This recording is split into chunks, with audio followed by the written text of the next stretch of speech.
A motionless statue is a familiar sight, but what if its stillness was a lie? History's most monumental statues were once alive with movement, powered by forgotten mechanics that are the hidden pulse behind these giants.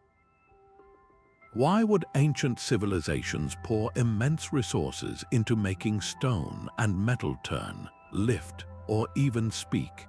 The answers lie at a fascinating intersection of art, science, and sheer human ingenuity. By the end of this journey, you will understand the 30 ingenious secrets that brought history's colossi to life. We will uncover how a sun god's head could turn without electricity and what internal magic made temple idols offer blessings. You will see every ancient monument in a completely new light, discovering the cogs, levers, and hydraulics hidden within. What forgotten ambition do you think drove humanity to make statues move?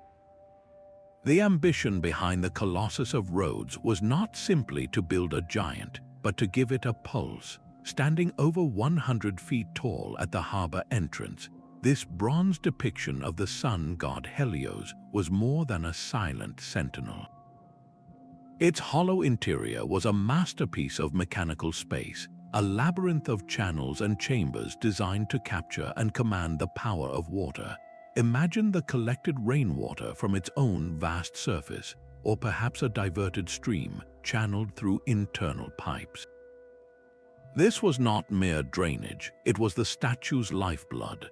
The pioneering work of engineers like Ctesibius of Alexandria had already demonstrated how water pressure and air siphons could be used to create movement, to power ingenious devices.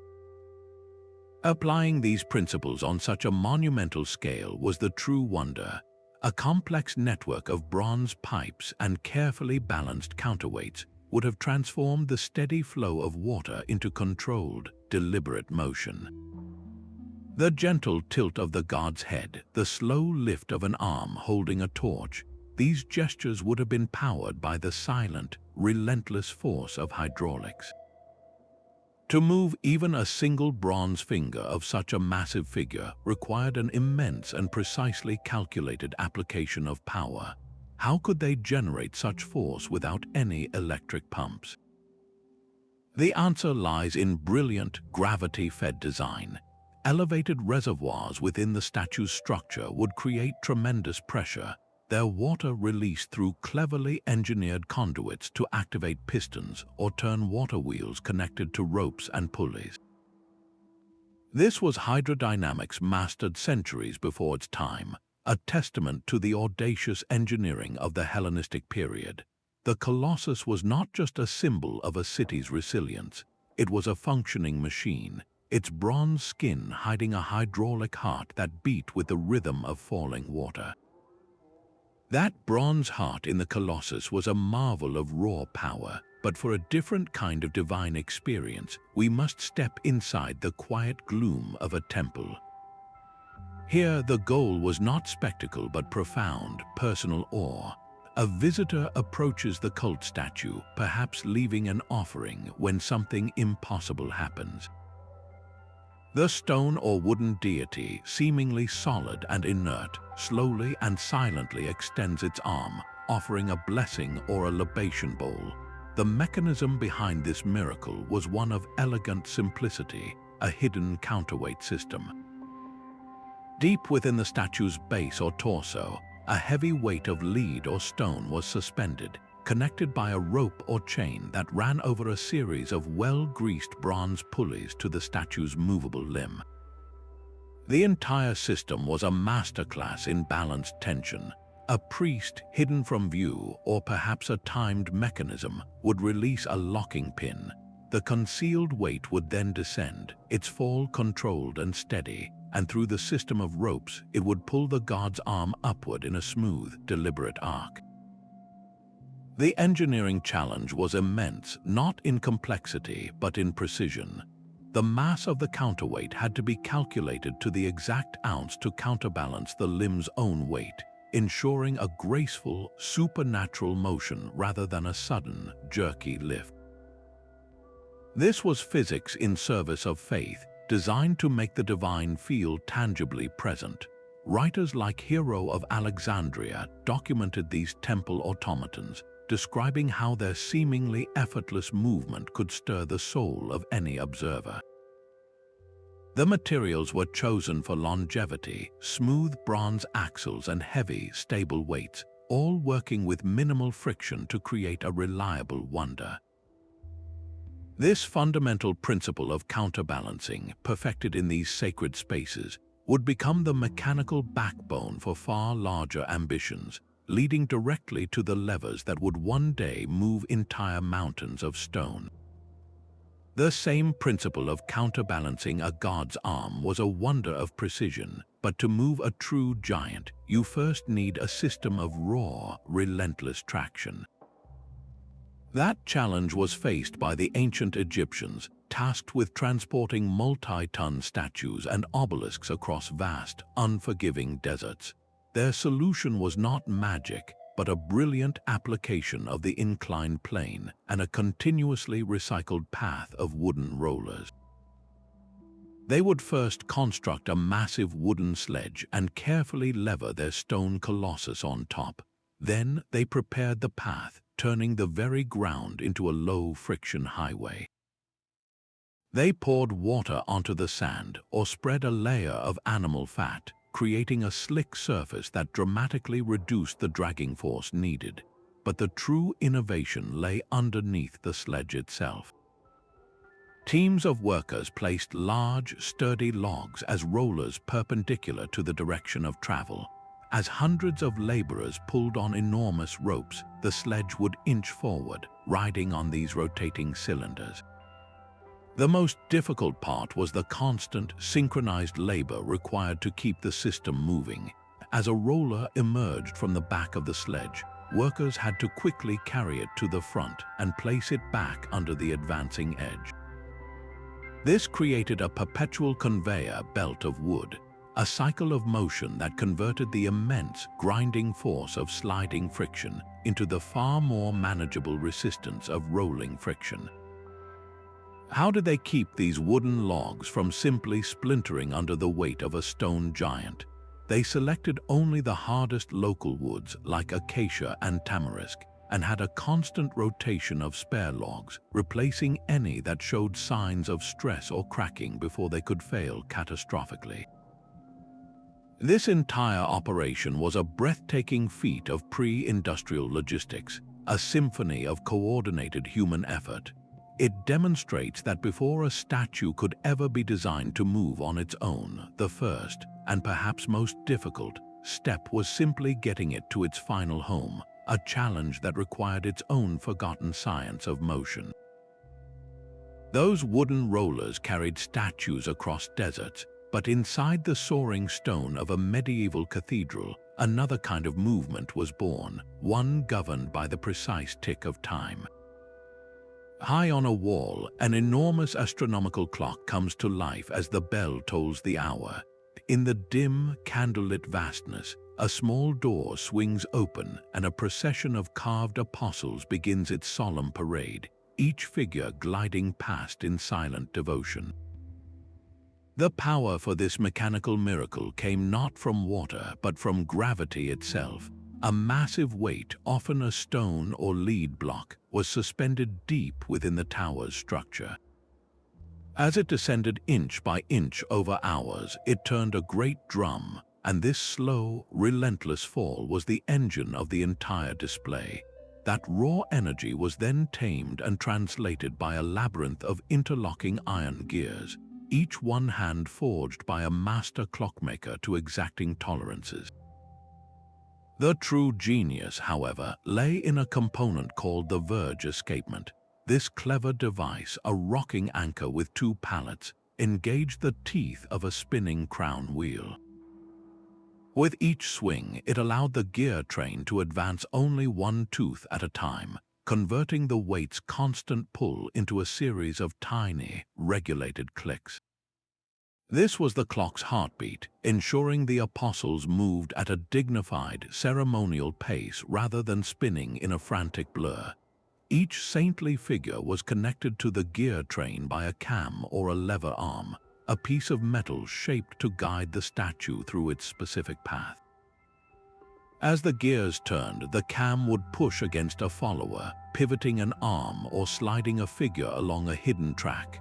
The craftsmanship was so extraordinary that these mechanisms, built entirely from wrought iron and meticulous calculation, could operate reliably for decades. These moving statues served a dual purpose, acting as both a public timepiece for the city and a vivid, mechanical sermon. They made the passage of time and the presence of the divine feel tangibly real to the worshippers below. How did these complex iron machines survive centuries with so little maintenance? Their robust construction and the use of durable, slow-wearing materials were key, though many did eventually fall silent, their intricate secrets forgotten under layers of dust. This remarkable fusion of horology and sculpture, of timekeeping and sacred art, would lay the foundational principles for the breathtaking automata of the Renaissance. The ticking iron gears of cathedral clocks marked time with solemn precision, but in the sun-drenched amphitheaters of ancient Greece, a different kind of magic was taking flight. High above the stage, a gleaming statue of a god would suddenly descend, hovering as if from the heavens to deliver a pivotal judgment. This was the Deus Ex Machina, a theatrical device made possible by one of the ancient world's most sophisticated secrets, pneumatic power. Concealed behind the ornate stage building, a team of stagehands worked a massive leather bellow, a giant air pouch crafted from oxhide stitched tightly and sealed with wax or resin. As they pressed down with their combined weight, they forced a great gust of air through a network of pipes made from lead or hollowed-out wood. This pressurized air traveled up, channeled into a hidden piston or an inflated bladder connected to the god's suspension rig. The statue itself hung from a counterweighted system, perfectly balanced for static display, but the introduction of compressed air was the catalyst for motion. Inflating the bladder or driving the piston would subtly shift the entire balance, causing the deity to begin a smooth, controlled descent onto the stage. The entire system relied on a foundational understanding of air pressure and vacuum, principles meticulously documented by engineers like Philo of Byzantium. The true challenge was not just the mechanics but the performance itself. Every movement had to be perfectly synchronized with the actor's lines and the accompanying music. A delayed entrance or a jerky, uneven descent would shatter the illusion. This was ancient stagecraft at its most complex, a hidden ballet of human coordination and mechanical innovation designed to make the impossible feel real. So where did this brilliant technology go after the great theaters fell silent? The large-scale applications faded, but the core knowledge of pneumatics was carefully preserved in Arabic engineering texts, a vital thread that would be picked up centuries later during the scientific revolution. This was mechanics in the service of narrative, proving that the drive to animate statues was as much about human stories as it was about divine wonder. That same impulse to create lifelike movement would soon find its ultimate expression in the quest to build a statue that did not just move, but could actually write. From the pneumatic illusions of the Greek stage, we travel to the open sea, where the wind itself became a sculptor of motion. A massive Viking longship cuts through the frigid waves, its prow dominated by a snarling dragon head. But this fearsome visage was far more than a static carving. Mounted on a concealed pivot, the entire head could swivel, its jaws clacking together or a hidden noisemaker groaning with a deep, resonant rumble. The power source was the very environment the ship conquered, the relentless sea wind. Ingenious wooden vanes or small sails were attached to the figurehead's internal structure. As the breeze caught these surfaces, it transferred energy into the pivot, causing the wooden beast to twist and snap as if alive. The construction was a masterwork of balanced woodworking, where the moving parts had to be heavy enough to withstand gales, yet responsive enough to react to the subtlest shifts in air current. These animated figureheads served a vital dual purpose. On the battlefield, the sight and sound of a roaring, moving dragon prow were meant to shatter enemy morale, a form of psychological warfare. In cultural belief, they were thought to house protective spirits, their movements a sign of the gods' favor, pleasing the deities of the wind and sea. How did Viking shipwrights prevent the saltwater and constant motion from destroying these intricate wooden joints? They employed a combination of natural sealants, treating the wood with layers of tar and animal fats to repel water and reduce rot. For the critical pivot points, they often used more durable materials like bronze or carved antler, which could withstand friction without seizing up. This brilliant use of environmental power represents a profound mechanical philosophy. Instead of fighting nature, these forgotten engineers partnered with it, letting the wind itself bring their monumental carvings to life. This principle of harnessing ambient forces would later be scaled to its absolute extreme, not on the water, but suspended high above it in the form of a bell that could ring itself. High above a castle gate, a stone gargoyle seems to come alive, its body leaning menacingly outward as the drawbridge rises. This was no trick of the light, but a deliberate mechanical performance. The secret was a hidden linkage, a direct physical connection between the gargoyle and the massive counterweights that powered the bridge itself. Deep within the gatehouse, as the great weights descended into their stone pit, they did more than just lift the heavy timber bridge. They also pulled on iron chains or lever arms that ran up through the masonry, connected to the statue's internal pivot. When the bridge was down, the gargoyle rested in a neutral position. But as the defensive mechanism engaged, the counterweight's motion was transferred through this linkage, forcing the stone figure to pivot forward on a concealed axle, as if awakening to guard the fortress. The engineering challenge was immense. Every angle and force had to be calculated with precision. The pivot point within the statue had to be perfectly placed to allow for a smooth, convincing lean without placing undue stress on the stone itself, which could crack under the strain. The iron components, the axles and levers, were often recessed deep into the stonework, protected from both the weather and any potential attackers trying to disable the gate's mechanisms.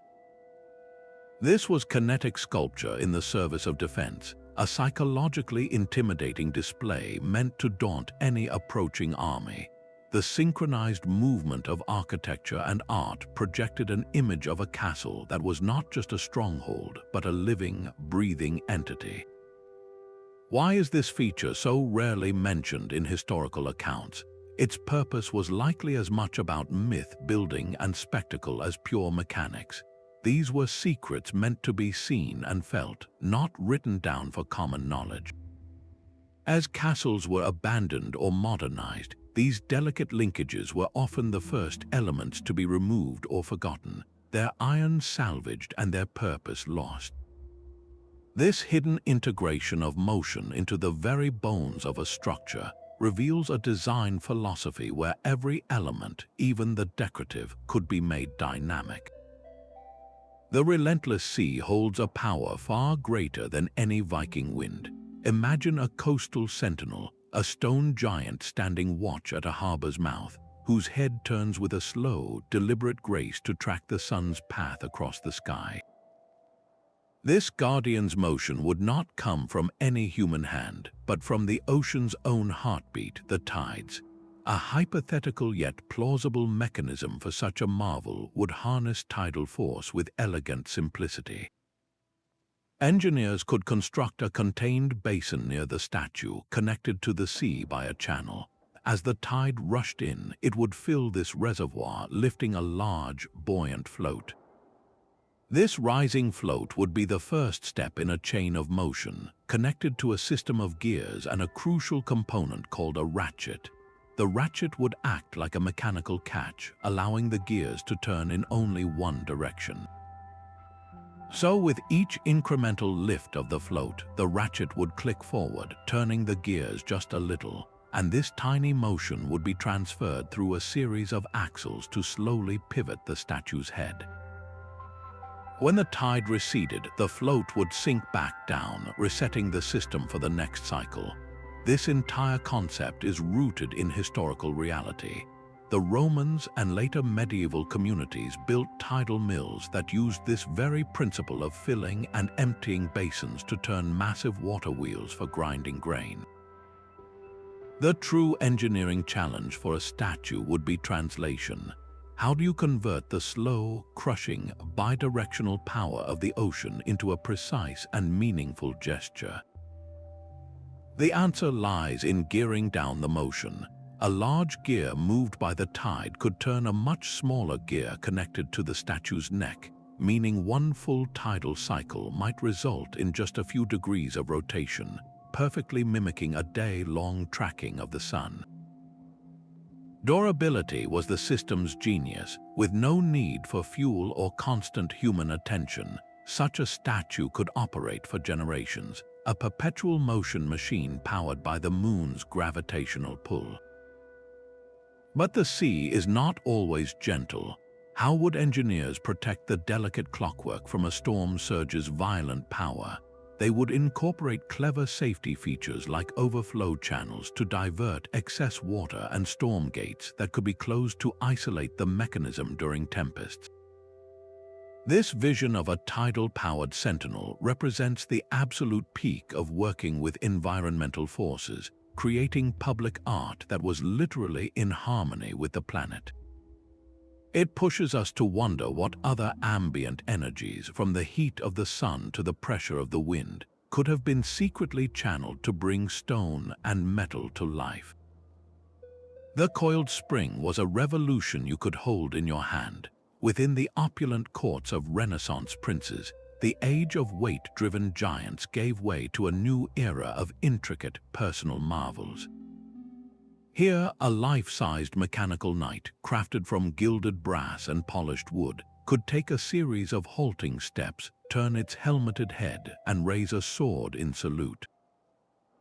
Its heart was not a falling weight or flowing water, but a tightly wound ribbon of steel, the mainspring.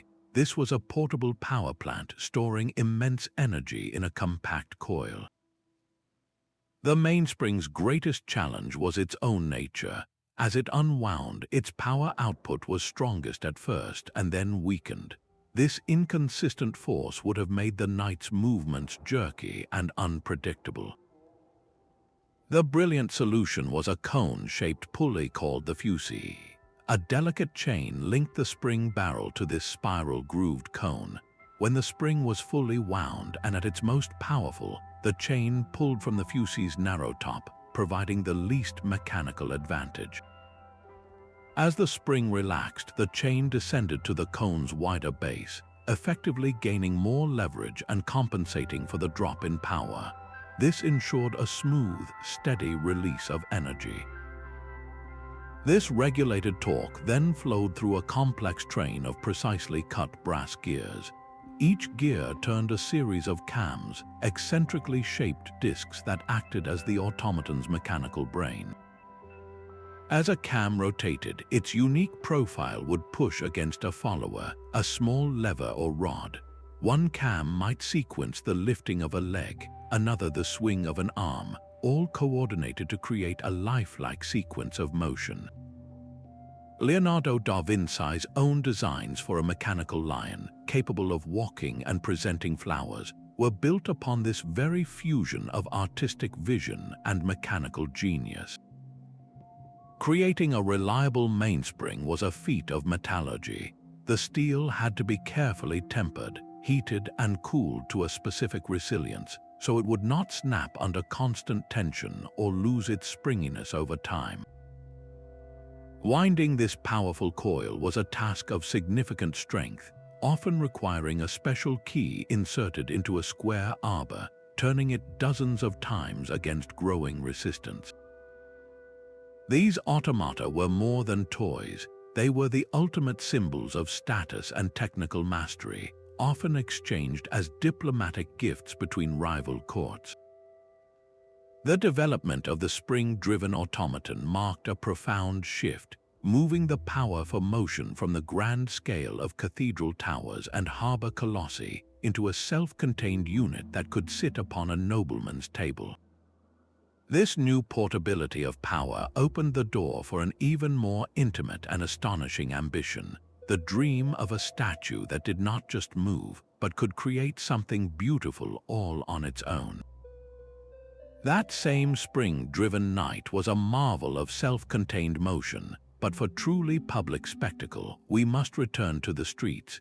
Picture a vibrant religious festival in Baroque Rome, where a massive wooden float, a portable stage bearing a sculpted scene of saints, rumbles slowly through the cobblestone streets. As it moves, something magical happens. A wooden saint turns its head, its hand rises to bless the crowd, and a gilded angel raises a trumpet to its lips. This miracle of motion was orchestrated by one of the most elegant and fundamental devices in all of mechanics, the cam and follower. The entire system was powered by the float's own journey. A large, irregularly shaped wheel of hardwood, the cam, was mounted directly onto the rotating axle of the cart. As the wheels turned, so did this wooden brain. Resting against the cam's uniquely contoured edge were followers, simple rods or lever arms. The genius was in the cam's profile. Its shape was not round, but a carefully calculated series of bumps, lobes, and dips. As the cam rotated, these contours pushed against the followers, making them rise and fall in a precise, repeating rhythm. Each follower was connected by a series of rods and pivots to a specific part of a statue. One cam with a single high lobe might lift an angel's arm once per full rotation of the wheel. Another, with a more complex shape, could sequence a saint's head turn followed by a slow, sweeping gesture of the hand. This was pre-industrial programming, where the physical form of the cam dictated a complex narrative of motion. The engineering challenge was not just creativity, but endurance. These wooden cams had to withstand the constant jostling and shock of uneven stone streets without splintering or wearing down. Craftsmen selected the hardest, most resilient woods, like oak or maple, and often lined the follower's contact point with a piece of smooth, durable horn or bronze to minimize friction. The entire mechanism had to be perfectly balanced, as an off-center cam or a sticking follower could easily jam, freezing the sacred performance in an awkward pose. This was kinematics in service of public wonder, a moving theatrical narrative that transformed the entire city into a stage. The ingenuity of converting simple wheel rotation into such expressive, human-like gestures is breathtaking. It directly hints at the programmable machines of our own era, where code, rather than carved wood, dictates movement. But what happens when the goal of motion is not to inspire awe, but to instill sheer primal fear? The next forgotten mechanism was not designed for celebration, but for the defense of a kingdom, using the very earth itself as a weapon. The sun's first light touches a bronze door, and it begins to move. In a hypothetical ancient temple, the dawn itself could have been the custodian, commanding the massive portals to swing open without a single human touch. The secret would lie in a quiet, relentless force, the expansion of metal as it drinks in the morning's warmth. Long bronze rods, fixed at one end and connected to a lever or pulley at the other, would be the engine of this daily miracle.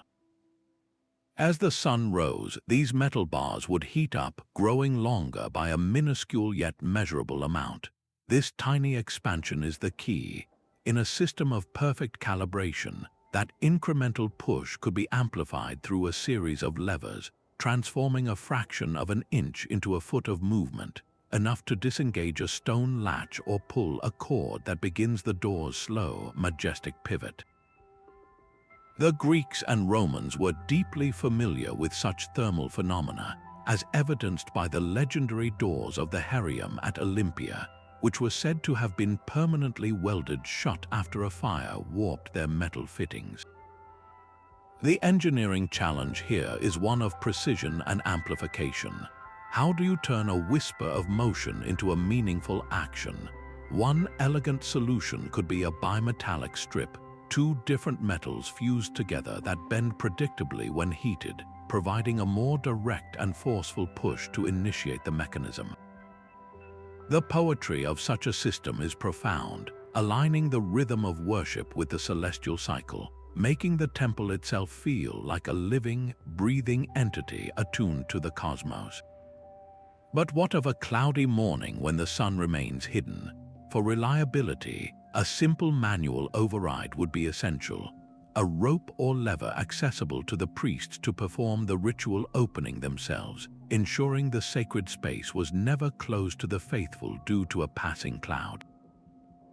This concept pushes the boundaries of what we believe ancient engineers might have attempted, a seamless fusion of environmental awareness and mechanical ambition, where the very air and light became silent partners in the service of the divine. This quest to harness ambient forces would eventually lead to one of the most ambitious public works of the ancient world, a monument whose movement was not a feature, but its entire thunderous purpose. The rhythmic clang of metal on metal was the heartbeat of Hephaestus's forge. Within a temple dedicated to the smith god, a colossal bronze statue would not merely represent the deity, it would perform his sacred work. Its massive hammer arm, perhaps as heavy as a grown man, would rise and fall with a relentless mechanical cadence, powered not by mortal muscle but by the flow of a diverted stream. This was the ultimate fusion of devotion and industry, where a cult statue became a functional industrial machine. The core of this system was a water wheel turned by a channeled current. But the wheel's simple rotation had to be transformed into the perfect up and down pounding of a hammer. The secret was a clever assembly known as a crank and connecting rod. As the water wheel turned, an off-center peg, the crank, would spin in a circle. This peg was linked to a sturdy wooden or metal rod, which was in turn connected to the statue's hammer arm. The circular motion of the crank became the back and forth, or reciprocating motion of the rod. On the upstroke, the rod would lift the heavy arm. On the downstroke, gravity would take over, pulling the arm down with a force far greater than the water pressure alone could provide, driving the hammer onto a waiting anvil with a resounding, godly blow. The statue itself was a masterpiece of articulated engineering.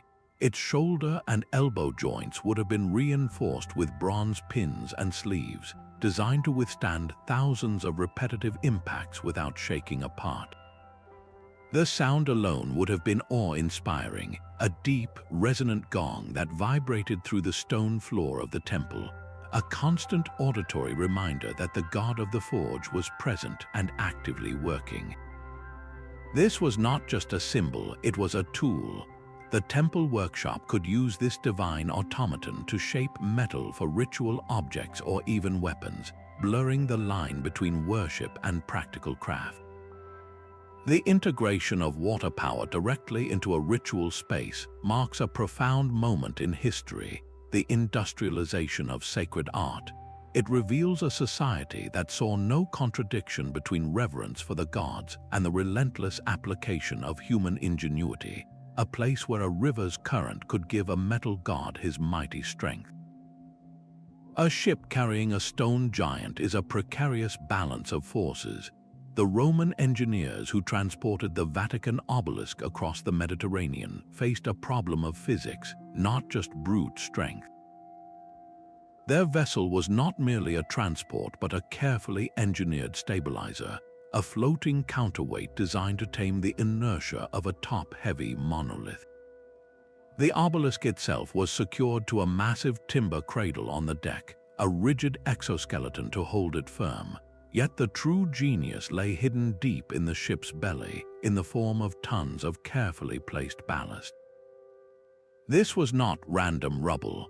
The stones or sand in the hold were meticulously calculated to lower the vessel's center of gravity to an extraordinary degree, creating a pendulum-like stability that actively fought the rolling pitch of the waves. The entire system was a dynamic dance between the monument's immense weight and the ship's engineered buoyancy. The sailors had to possess an intuitive, almost innate understanding of rotational stability.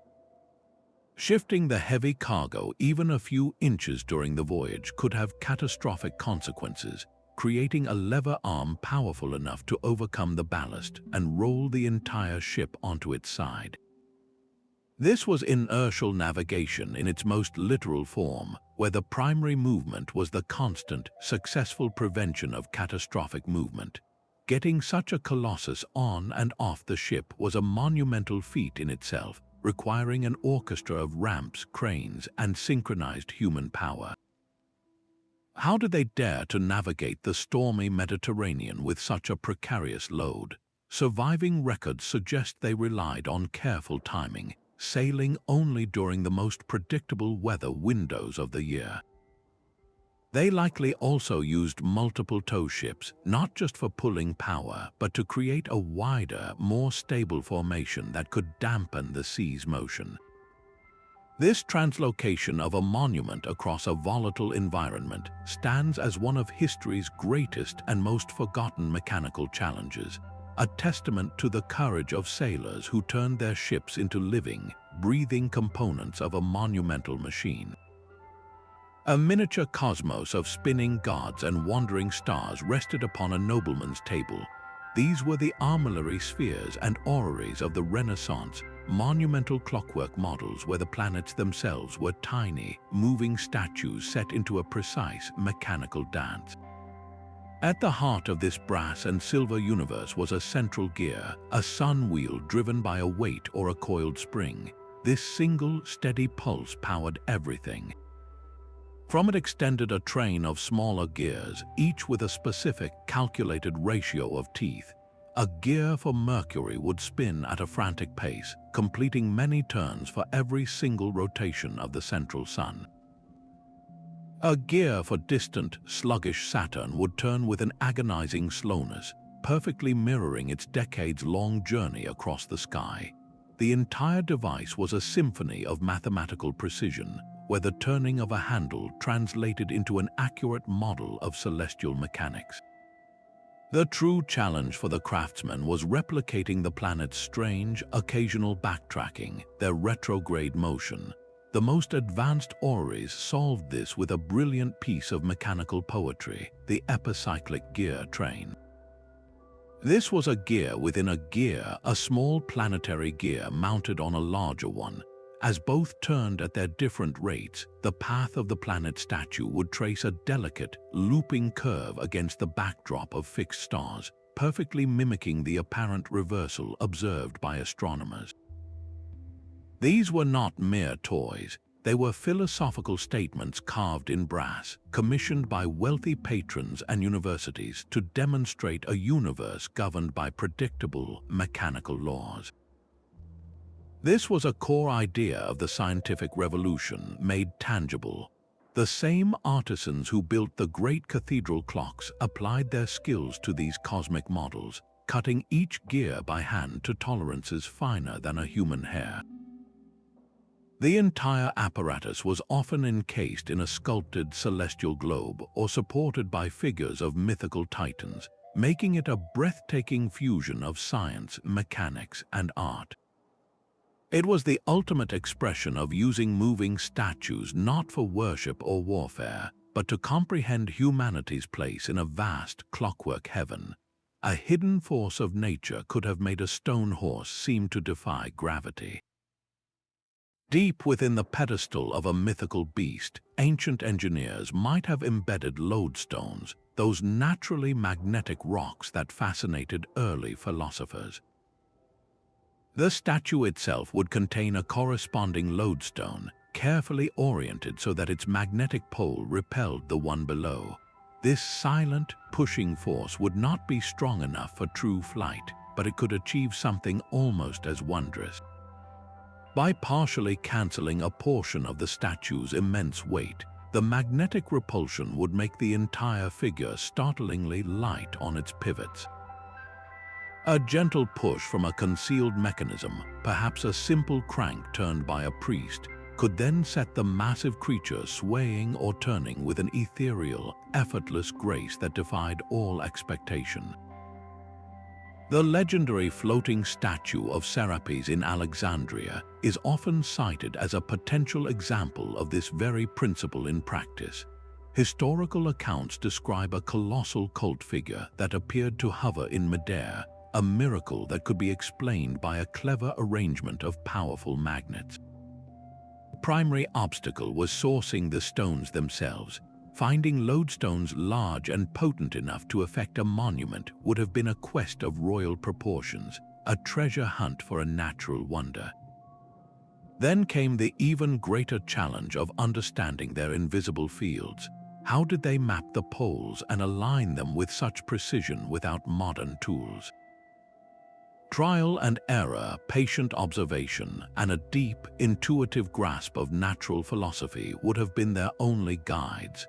This represents a forgotten frontier of engineering, where the demonstrated physics of magnetic force were used to create a spectacle indistinguishable from divine magic. It was a brilliant deception that harnessed the world's own hidden energies to elevate art into the realm of the miraculous. This exploration of invisible forces naturally extends to another ambient power, one that required no rare stones, only the heat of a sacrificial flame. Sand itself could become a clockwork heart. In the quiet of a scholar's study, an ornate hourglass stands beside a small bronze figure of a philosopher. Each time the glass is turned, the scholar begins his work, and the philosopher, in turn, seems to acknowledge the effort with a slow, deliberate nod of its head. This silent agreement between man and machine was powered not by a spring or a weight, but by the relentless, silent stream of sand. The secret was inside the hourglass itself, where the falling grains were more than just a timer, they were the engine. As the sand poured from the upper bulb, it was channeled to fall in a precise stream onto the blades of a tiny, finely balanced paddle wheel. The steady accumulation of countless tiny impacts set the wheel spinning, its speed governed entirely by the consistent flow of the granular material. This gentle rotation was then translated through a miniature train of gears, each turn incrementally winding a tiny spring or lifting a minuscule counterweight. The system was a masterpiece of delayed action. The energy generated by the falling sand was stored, bit by bit, until the final grain fell from the upper chamber. At that precise moment, a simple latch would release, and the stored energy would trigger a lever or a cam, causing the philosopher's head to nod once in quiet approval. Then the ritual would begin again. The hourglass would be inverted by the scholar, resetting the paddle wheel and the entire delicate sequence for the next hour of contemplation. The reliability of the entire device hinged on the sand itself.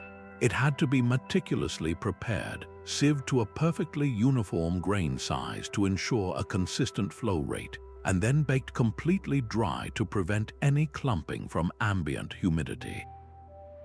A single damp cluster could jam the delicate paddle wheel, freezing the philosopher in silent disapproval. This elegant use of a granular material represents a beautifully low-tech branch of automation, a world away from the roaring water wheels and heavy iron clocks. It demonstrates that the ambition to mark time with moving art could be achieved with the simplest of earthly elements, creating a rhythm of motion as gentle and inevitable as the sand itself. The slow, stately ascent of an obelisk was a moment of pure tension. At its base, the true hero of this operation was not the stone itself, but the capstan, a massive wooden drum turned by the relentless, circular march of laborers or oxen. Thick cables woven from countless strands of papyrus or hemp were wound around this drum and secured high up on the reclining monolith. As the men trudged in their endless loop, the capstan took up the slack, the cables tightened, and the immense stone began to pivot upward on its stone fulcrum. But the forgotten genius of this operation was the second capstan, placed on the opposite side. This was not for pulling, but for holding back. As the obelisk rose, the ropes on this side had to be let out in a perfectly controlled descent. Without this braking capstan to provide constant, measured resistance, the giant stone's own shifting weight would have sent it crashing forward in an uncontrollable, catastrophic plunge. This dual capstan system transformed a brute force lift into a precise, stately ballet of physics. Every groan of the ropes, every step of the workers, was a calculation in real time. The engineers had to know the exact moment the obelisk's center of gravity passed over the fulcrum, the point at which it would want to fall the other way. The ropes themselves were a critical vulnerability, constantly inspected for fraying, their tensile strength the only thing standing between success and disaster. This was one of the ancient world's most dramatic public spectacles, a direct application of leverage and human coordination on a breathtaking scale. It proved that the most monumental movements could be achieved not with magic, but with the simple, powerful turn of a wheel. A cathedral's soaring spire was a testament to the power of the wheel, but not one that turned in the wind. This was a wheel turned from within. High up in the temporary wooden scaffolding, a massive treadmill crane stood as the true engine of vertical ambition. Its core was a giant wooden wheel, a hollow drum large enough for a team of men or a patient, plodding donkey to walk endlessly forward. Their steps were not on solid ground, but on the slats of the wheel itself, their collective weight and momentum causing the entire structure to rotate around a central axle. This was the cathedral's hidden muscle. The rotation of the great wheel turned a central shaft, which then engaged a series of stout wooden gears. Through this clever gearing, the slow, circular tread of the workers was transformed into the powerful, vertical lift needed to hoist a multi-ton stone saint to its perch hundreds of feet in the air. The true mechanical genius, however, lay in control. How did they prevent a heavy block of carved limestone from plummeting back to earth the moment the workers paused for breath? The answer was a brilliantly simple wooden pawl, a sturdy latch that engaged with teeth cut into the side of the main wheel or a gear. This acted as an automatic brake, locking the system in place and holding the load securely suspended. For even finer control when lowering a precious sculpted angel into its exact position, a second, manually operated brake, often just a leather strap tightened against the spinning drum, allowed the crane operator to lower the load with a delicate, measured slowness. These cranes were temporary monuments to practical physics, built directly into the stone skeleton of the rising cathedral, and then dismantled once their work was done. They represent a profound partnership between human and animal labor, systematically harnessed through wood and iron to achieve what muscle alone never could. This relentless step-by-step ascent laid the groundwork for a far quieter, more mysterious kind of movement, one that would unfold not over days but over centuries as the stones themselves began to breathe. A sacred chant echoes through a silent, hidden chamber, and in the darkness a stone guardian slowly turns its head. This was not magic, but a forgotten mechanical art, an acoustically triggered marvel. Deep within the statue's base, a perfectly tuned string or a delicate metal diaphragm lay in wait, a hidden ear sensitive to a single, specific note. When a priest sang the correct frequency, the sound waves traveled through the air, striking this concealed element. The principle of resonance took over. Just as a powerful singer can shatter a wine glass with a sustained note, these specific vibrations would cause the tuned string or diaphragm to hum with intense energy. This vibration was the key. It could be mechanically linked to a simple trigger, perhaps a tiny latch holding back a poised lever. The moment the resonance peaked, the latch would jump from its rest, releasing a small counterweight or a tensed spring. That released energy would then travel through a series of levers, ultimately causing the statue's head to pivot or an arm to rise in silent, awe-inspiring response. The engineering challenge here was one of incredible precision and isolation. The mechanism had to be perfectly tuned. Its resonant frequency matched exactly to the sacred note, often just a few vibrations per second apart from other common sounds. It also had to be shielded from the random noise of the outside world, from footsteps to distant conversations, ensuring it would only awaken for the correct ritualistic command. While definitive proof of such large-scale installations is elusive, the underlying science was well within the grasp of ancient philosophers who studied harmonics. This represents perhaps the most interactive of all the forgotten mechanics, transforming a static monument into a participant in a sacred dialogue. It bridged the immense gap between the physical world of gears and the ethereal world of sound, creating a profound mystery where human voice alone could command stone to move. A deity could perform a cosmic dance upon a stage of moving stone. The 20th forgotten mechanism is the counter-rotating platform, an assembly where a monumental statue stands on a massive inner disc that turns at one deliberate pace, while beneath it, a second, outer platform rotates just as slowly in the opposite direction. To a viewer, the effect is hypnotic. The statue seems to float, its base alive with a complex, swirling motion that suggests a connection to the turning spheres of the heavens themselves. The power for this spectacle could be drawn from a hidden water channel turning a great wooden wheel, from a patient oxen team walking in a circle, or from the steady descent of a heavy weight deep within the structure. The true mechanical genius, however, lay in the transmission. A central, fixed axle rose from the foundation. Around it, a system of concentric sleeves, each one a hollow axle, was fitted. The innermost sleeve might be connected by a set of gears to the driving force, turning the statue's immediate platform clockwise.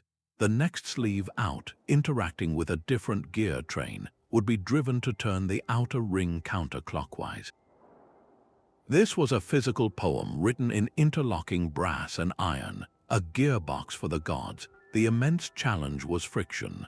The weight of the stone discs grinding against each other could generate enough heat and resistance to seize the entire mechanism. The solution was a combination of brilliant material science and simple lubrication. Craftsmen installed large, polished bronze bearings at the points of greatest pressure or used carefully carved stone rollers. Then they applied generous amounts of animal fat or oil, creating a slick interface that allowed these colossal stone wheels to turn for hours with minimal wear. You can see echoes of this principle in the elaborate animated grottos of Renaissance gardens or in the complex astronomical clocks of great cathedrals, where multiple dials turned against each other to chart the sky. This was engineering in the service of pure wonder, a deliberate and breathtaking illusion designed to make the divine feel dynamically, gloriously present. It proves that the most profound movements were sometimes not those of the statue itself, but of the world it was made to command. High above the stage, a painted marble goddess descends on a silent breeze, her arrival timed perfectly with a character's prayer. This seamless miracle was born in the dusty gloom of the Fly Tower, a vertical world of ropes and muscle dedicated to mechanical storytelling. The heart of this system was a deceptively simple device, the wooden pulley. Dozens of these grooved wheels were mounted to a grid high above the stage, each one redirecting the force of a heavy hemp rope. A single line would be tied to a scenic element, like a large statue, then run up over its pulley, and finally travel horizontally to a central control station known as the pin rail. Here, a team of stagehands became the conductors of this vertical orchestra. Each rope was meticulously organized and labeled so that on cue, multiple hands could heave in unison, lifting a 300-pound carved cloud or a life-sized figure of a god with astonishing speed. But the true labor-saving genius was counterweighting. Attached to the opposite end of the rope, hidden within the wings, was a sandbag carefully measured to match the exact weight of the statue or scenery being flown. This balance transformed a back-breaking lift into a manageable pull. A single stagehand could now guide a massive wooden Minerva into the heavens with one hand, simply by controlling the rope's descent. The pin rail itself was a masterpiece of practical organization, a thick wooden beam studded with belaying pins. The ropes were wrapped and tied off around these pins in a specific, secure pattern, allowing for instant release and immediate locking. This entire network enabled the rapid scene changes that were the lifeblood of classical drama, making palaces vanish and divine apparitions materialize in the space of a breath. The principles perfected in these wooden playhouses, this organized choreography of weight and rope, did not stay confined to the stage. They would be scaled up and engineered into the permanent machinery of cathedrals and public squares, allowing entire balconies of sculpted saints to be raised for festivals or lowering colossal chandeliers for cleaning. The theater was the proving ground for a mechanical language of illusion, one that taught us how to make the impossible feel not just possible, but beautifully, dramatically real. A garden statue that moves with the patience of a growing plant represents the outer frontier of forgotten mechanics. In the shaded grottos of a Renaissance estate, you might have encountered a stone satyr whose hand, after an entire day of stillness, would finally lift to drip water into a basin below. This glacial motion was not powered by a spring or a weight, but by a silent, molecular force known as osmotic pressure. Concealed within the statue's base, a hidden chamber held a concentrated solution of salt or sugar, separated from a nearby reservoir of fresh water by a semi-permeable membrane, perhaps a carefully treated animal bladder. The laws of physics compelled the pure water to migrate through this membrane into the concentrated solution, seeking a balance that could never be achieved. This slow, relentless influx of water would cause the pressure inside the chamber to build, hour after hour, until it was finally sufficient to drive a piston or gradually inflate a leather bladder. That stored energy, accumulated with the slowness of the sunset, would then trigger a release, causing the statue's arm to pivot or its mouth to release a single, symbolic trickle. The primary obstacle was the delicacy of the system itself. The membrane had to be robust enough to contain the pressure, yet permeable enough to allow the flow. Any rupture, or more commonly, any clogging from algae or mineral deposits, would render the entire mechanism inert. This was a machine that breathed with the rhythm of nature itself, a perfect fusion of chemistry and sculpture designed to create a sense of timeless, effortless magic. It stands as a testament to the boundless curiosity of engineers who looked beyond gears and levers, exploring the very fabric of material science to find new ways to make stone live. This pursuit of ambient, passive power leads us to consider an even more ephemeral force, one that could make a monument seem to possess a mind of its own. That final, delicate act of positioning was a masterpiece of control. After a giant had been hauled across deserts and hauled upright by capstans, it still had to be placed with hair's breadth precision onto its permanent stone plinth. The forgotten key to this micro-movement was the inclined plane, cleverly wrapped into the form of a massive wooden screw. teams of workers would insert these stout, threaded timbers into strategic gaps beneath the statue's base. Each screw was a ramp in spiral form, a brilliant application of mechanical advantage. By turning it with a long lever, they converted a strong rotational push into an incredibly slow, powerful, and perfectly vertical lift. The coarse, hand-carved threads of the screw multiplied their force tremendously, allowing a few workers to overcome the immense friction holding thousands of pounds of stone in place. They could then walk the Colossus forward in tiny, controlled increments, nudging it a fraction of an inch at a time until it was perfectly centered and perfectly level.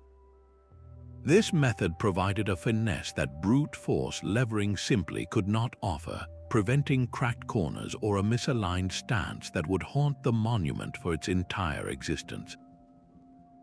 The screws themselves were feats of woodworking, carved from dense, durable hardwoods like oak or elm to prevent the threads from stripping under the colossal pressure.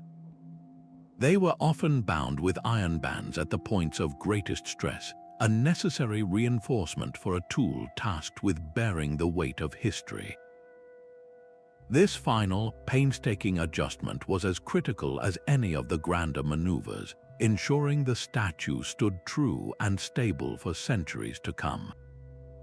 It reveals a complete mechanical philosophy, where the same minds that understood the raw power of the capstan also mastered the exquisite control of the screw, applying the principles of physics from the grandest scale down to the very last gentle nudge into place. A dancer carved from brass spins with an unnerving, perpetual grace, its speed unwavering through every pulse of its hidden spring. This mechanical marvel achieves its perfect rhythm through a principle of self-correction, a centrifugal governor. Two weighted brass balls hang from pivoting arms connected to the dancer's central drive shaft. As the figure begins to whirl, these balls are flung outward by centrifugal force, their flight a direct measure of the spinning speed. This outward motion is not wasted. It pulls on a delicate linkage that acts like a tiny, intelligent hand. If the dancer spins too fast, this linkage partially disengages the drive or gently applies a leather brake, stealing just enough energy to slow the dance. Should the rhythm falter and the spin grow sluggish, the weighted balls fall back inward, re-engaging the full power of the spring to restore the tempo. This creates a continuous, automatic conversation between the machine and its own motion, a feedback loop that maintains a state of perfect dynamic balance. While such a precise governor is a hallmark of later steam engines, the underlying logic of regulation is universal. For any complex automaton, especially one performing a continuous, high-speed rotation, this kind of self-awareness was the difference between a captivating performance and a catastrophic disintegration. The relentless centrifugal forces could easily shake a poorly regulated statue to pieces, scattering its brass limbs across the floor. This brilliant device represents a profound leap in mechanical thought, moving beyond simple movement to managed, intelligent motion. It connects the whirling dancer directly to the dawn of cybernetics and self-regulating systems, proving that the deepest ambition behind these statues was not just to move, but to move with a lifelike, self-preserving purpose. A hidden magnetic key could unlock the silent gesture of a modern god. In a workshop today, an engineer recreating an ancient wonder might conceal a tiny electromagnetic heart within the plaster and resin.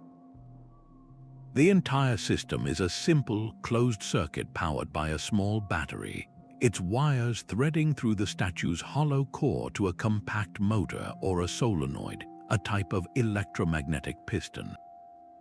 The true magic, however, lies in the trigger. A reed switch, a minuscule glass capsule containing two flexible metal contacts, is placed inside the statue's base.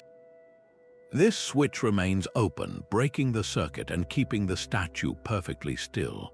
But when a ceremonial staff, embedded with a powerful neodymium magnet, is brought near by a ritual participant, its invisible field causes the metal contacts inside the reed switch to snap together. The circuit is completed instantly and silently. Electricity flows, the solenoid pulls its plunger or the motor turns a tiny gear, and the statue's arm lifts in a smooth, seemingly spontaneous blessing. The effect is a perfect illusion, a seamless miracle that requires no visible button or command. This modern approach achieves the same core ambition that drove the engineers of Rhodes or Alexandria to create an experience of direct, unmediated wonder. The tools have evolved from water siphons and stone weights to lithium batteries and electromagnets, but the human yearning to see the inanimate stir with purpose remains utterly unchanged. It proves that the deepest mystery is not the mechanism itself, but the timeless desire to build a bridge between our world and something greater, using whatever technology lies at hand. A rope is a machine you can hold in your hands. While we marvel at the great capstans and sledges, the true unsung hero of every monumental move was the rope itself, a product of sophisticated engineering long before the first stone was ever levered onto its path. Creating a cable strong enough to haul an obelisk was not a matter of simple braiding. It was a meticulous process of mechanical twisting that transformed fragile plant fibers into a unified force. Artisans began by spinning individual stalks of hemp, flax, or papyrus into thin, strong yarns. These yarns were then twisted together in one direction to form a thick strand. But here was the crucial step. Several of these strands were then twisted together again, in the exact opposite direction. This counter-twisting was the secret genius. It locked the fibers into a state of balanced tension, preventing the entire structure from kinking or unraveling under the immense, groaning load of a multi-ton statue. The scale of production was staggering. A single rope for an Egyptian obelisk might be as thick as a man's wrist and stretch for hundreds of meters, requiring the coordinated labor of dozens of spinners working in unison. The material science was just as critical. The choice of fiber was everything. Hemp provided tremendous tensile strength, while papyrus, though less strong, was abundant along the Nile. To protect these organic lifelines from the elements, they were often treated with coatings of tar, pine resin, or beeswax. This made them resistant to rot from rain and humidity, and it reduced internal friction, allowing the ropes to run more smoothly over wooden rollers without burning through. The craft of splicing was another essential art, joining two rope ends together so perfectly that the union was as strong as the rope itself, creating a continuous line that could encircle a stone giant. A single frayed yarn, one weak spot in the weave, could mean catastrophe, snapping under tension and unleashing the uncontrolled force of a falling colossus. This forgotten technology was the literal thread that connected ambition to achievement, a humble cord that truly bore the weight of history. Even the most perfectly engineered gear can be still, and yet the statue appears to move. This final frontier of animation existed not in bronze or stone, but within the mind of the observer. The ancient Greeks, particularly the sculptors of the Parthenon marbles, were undisputed masters of this psychological mechanics. They knew that true movement was not just a physical action, but a perceived experience, and they engineered their marble figures to trigger that perception with scientific precision.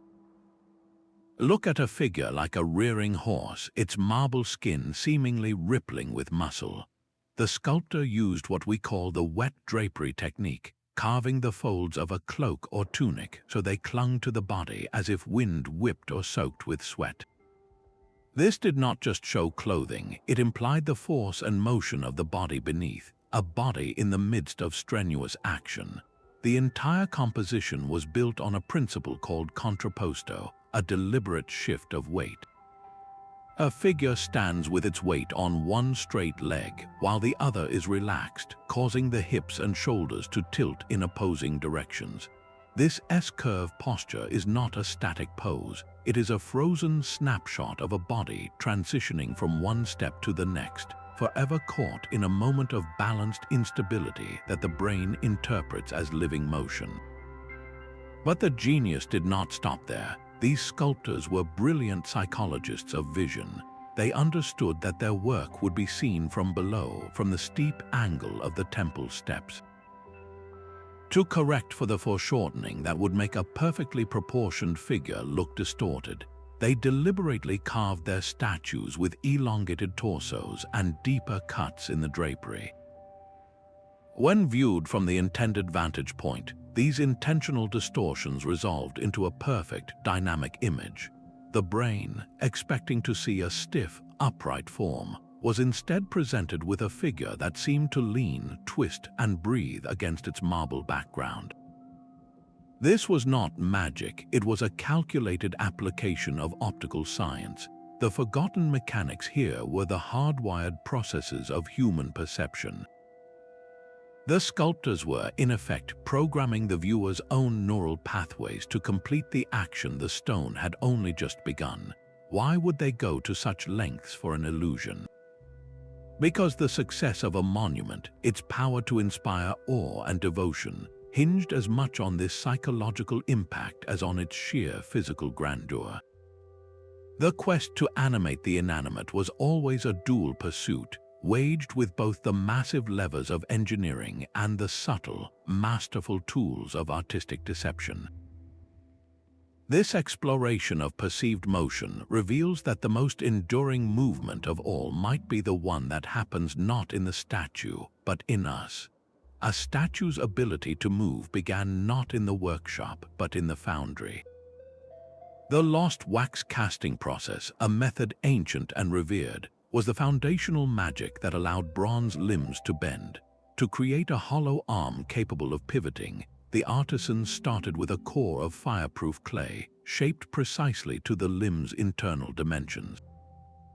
Over this core, they meticulously built the model from beeswax, sculpting every muscle and fold of drapery.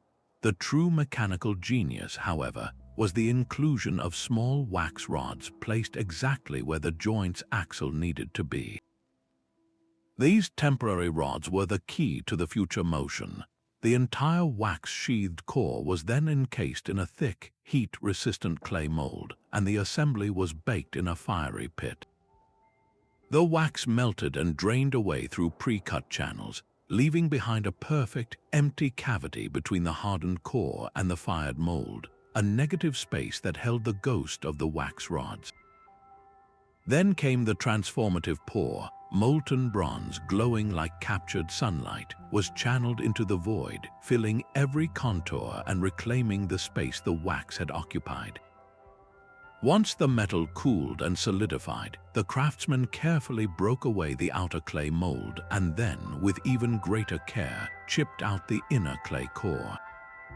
What remained was a hollow bronze limb, miraculously containing smooth, pre-cast sockets where the wax rods had been. Solid bronze pins were then hammered through these sockets and into the torso, creating a sturdy, articulated joint. The precision required for this was breathtaking. The gap between the pin and its socket had to be a whisper, a fraction of a millimeter, too tight a fit, and the joint would seize, frozen for eternity. Too loose, and the limb would swing and clatter with every movement, ruining the illusion of graceful, divine motion. This was more than art, it was the absolute peak of metallurgical engineering, a process where the statue's potential for movement was cast into its very bones. Without this foundational craft, none of the water-powered gestures or spring-driven steps would have ever been possible. The silent, perfect pivot of a god's wrist was the final echo of a wax model that vanished in fire. A hollow bronze arm lies severed in the dirt, its once fluid joint now a silent socket. The disappearance of these moving marvels is a history written in silence, a 29th mechanism defined not by creation, but by deliberate and accidental loss. The reasons these technologies vanished form a complex cultural machine of forgetting, its gears turned by upheaval and shifting belief. When great empires like Rome fractured, their intricate trade networks and royal patronage shattered with them. The specialized guilds of bronze casters and master clockmakers, who had passed their secrets from father to son for generations, found themselves without work or patrons. Their irreplaceable knowledge, often guarded as oral tradition, simply faded away when a single master died without an heir. Imagine the last engineer who understood the precise alloy for a mainspring, his knowledge vanishing on his final breath. Cataclysmic events accelerated this decay.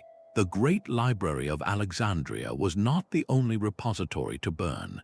Countless workshops and scriptoriums, filled with fragile papyrus and parchment scrolls detailing pneumatic systems and gear ratios, were consumed by fire or lost to the damp, their wisdom turning to ash and mold. But the most powerful force of forgetting was often a change of heart. The rise of new, monolithic faiths frequently viewed these animated idols not as wonders of engineering, but as dangerous pagan sorcery, creations that blurred the line between man and the divine.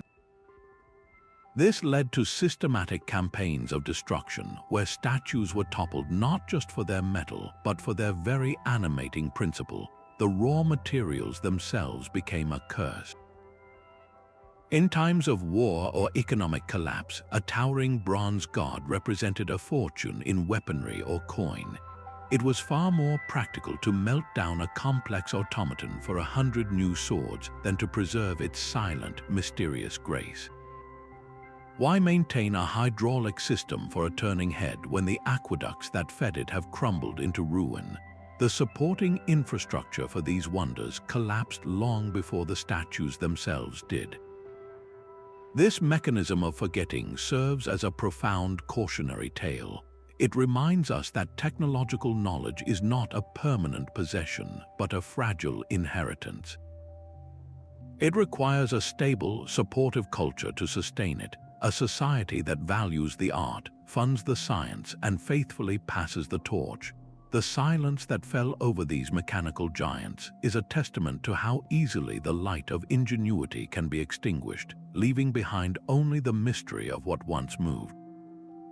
That final mechanism of forgetting echoes with a profound silence, but the ambition it represents was far too powerful to disappear forever. The 30th and ultimate forgotten mechanic is not lost at all. It is the modern legacy living within robotics and animatronics. The ancient dream of making statues move did not die with the last bronze automaton. It simply evolved, its soul migrating from water and stone to electricity and silicon. The fundamental principles are all there, direct descendants of the forgotten arts. The lever and fulcrum that raised an obelisk are kin to the articulated arm of an industrial robot. The cam and follower that gave a saint its blessing are the mechanical ancestors of the programmed sequences guiding an animatronic dinosaur. Even the hydraulic heart of the Colossus of Rhodes finds its echo in the precise hydraulic actuators that power the immense, fluid movements of modern heavy machinery. Today's engineers, with servo motors and computer control, achieve a level of realism that would have been pure magic to their ancient counterparts. They can create a figure that not only moves but breathes, blinks, and sings with stunning authenticity. Yet the core challenges they face are hauntingly familiar. How do you distribute the weight of a massive robotic arm to prevent it from tearing itself apart? What is the most efficient and reliable power source for a machine that must operate for thousands of hours? How do you combat the relentless wear on gears and joints? These are the same questions that occupied the minds of engineers in Alexandria and medieval clock towers. By looking back at those forgotten systems, modern designers sometimes find a beautiful, low-tech elegance. The counterweight that balanced a cathedral clock's apostles is a brilliantly simple solution for stabilizing a modern crane. The capstan that inched an obelisk upward is a lesson in mechanical advantage that still informs winch design. This enduring legacy means that every robot that walks across a factory floor, every animatronic president that gestures in a museum, carries within its wiring and code the ghost of a much older ambition. The human drive to blur the line between the inanimate and the living, to build a bridge between our world and something we have created, is a timeless and unbroken pursuit. It began with a stone god's arm lifting in a sunlit temple, and it continues today in the silent, precise dance of a machine. From the hydraulic pulse of the Colossus to the whispering counterweights of temple idols, our journey through 30 forgotten mechanics reveals a startling truth. These monumental statues were never meant to be still. They were the apex of their age's technology, profound unions of artistry, science, and spiritual yearning. They force us to reconsider what ancient civilizations were truly capable of, uncovering a relentless human drive to breathe life into the inanimate, to make stone gesture and metal dance.